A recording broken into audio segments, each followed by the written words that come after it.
Hey, what's up? My name's Ben. Welcome to the Swanky Productions channel, where I put one new off-road adventure video out a week. So if you like what you see here today, you want to make sure you see more, click that subscribe button. Today, I am just getting back from a 10-hour round trip over to the Clark County ATV trails. My dad and I trailered my Kaler 650 and my Tenere 700 out there. I figured before I unhooked and unloaded the bikes, I would show you just exactly how I've got the trailer kind of rigged to actually carry up to 3 motorcycles. So let's get this thing opened up and I'll show you what I've got going on in there.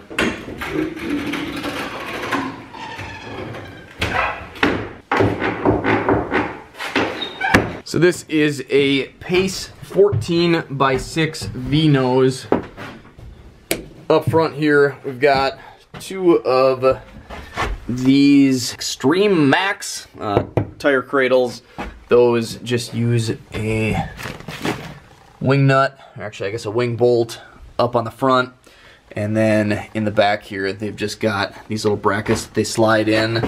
Really works pretty darn slick. Basically, you just pull those 2 out, this slides back. And if you have a multi-purpose trailer, definitely nice to be able to remove these things. Of course, you can make something cheaper out of wood, but I'm pretty darn happy with these. I can put a link for them down in the description. I think I also picked these up off of Amazon. Those, of course, need to get fastened to a piece of metal underneath the trailer, so you're kind of stuck with only certain spots that you can stick those. Now, if you use that link down in the description, I do get a little bit of the profits, but I would definitely say shop around, look at your local hardware store. Maybe you can find a better deal. I'd much rather have you guys do that than get me a couple cents from Amazon. I would say though, no matter where you buy them from, and I guess especially if you buy them from the link down in the description, make sure that you are selecting a set that is going to be way overkill for anything that you would ever possibly strap down. But essentially, I've got one in the center for a third bike that would go here, so you can use those 2 points. This side, I've got attached to the center, as well as one over there. And when it comes to the straps, don't use something that will just barely get you there. Use something that no matter what happens, it's going to keep the bike in place. On the Tenere, I've got these dirt racks, crash bars that I hook my straps around. I like having something that I can loop around and then hook a hook to, rather than actually having to loop the hook around and then fish your line through the backside of this. I did that for a lot of years, and it's just really nice to have these. Now, if you don't have crash bars on your bike, you can, of course, go around the top of the triple tree here with a bracket like this. You're probably not going to want to do that. That's got a pretty sharp edge to it, so you might have to find a different spot. You can, of course, go around your handlebars as well.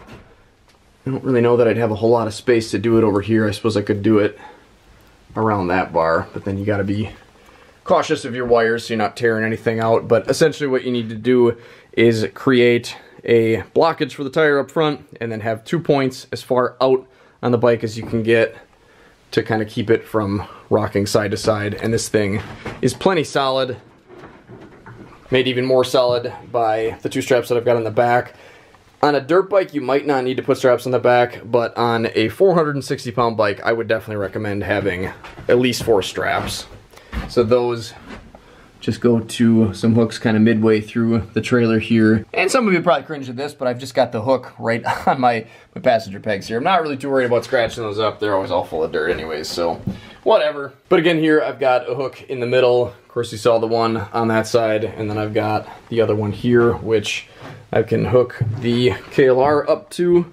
So that one runs over there as well. I've kind of got the wheel chock here just so it puts the back of the Tenere tire somewhat close to the front of the bike back here. Not a whole lot of possibility for interference back there. Really works pretty well. Now, if I did have a third bike in this position here, it would come a little bit further back, obviously, since that wheel chock is offset to the back a little bit compared to the front one there. So I don't know if I could really fit 3 full-size adventure bikes in here. I think it would be close. But honestly, when you're working with bikes that have a curb weight of 460 pounds without all the crash bars and luggage on them, you're probably kind of getting close to the max payload capacity for a trailer like this, at least a single axle trailer.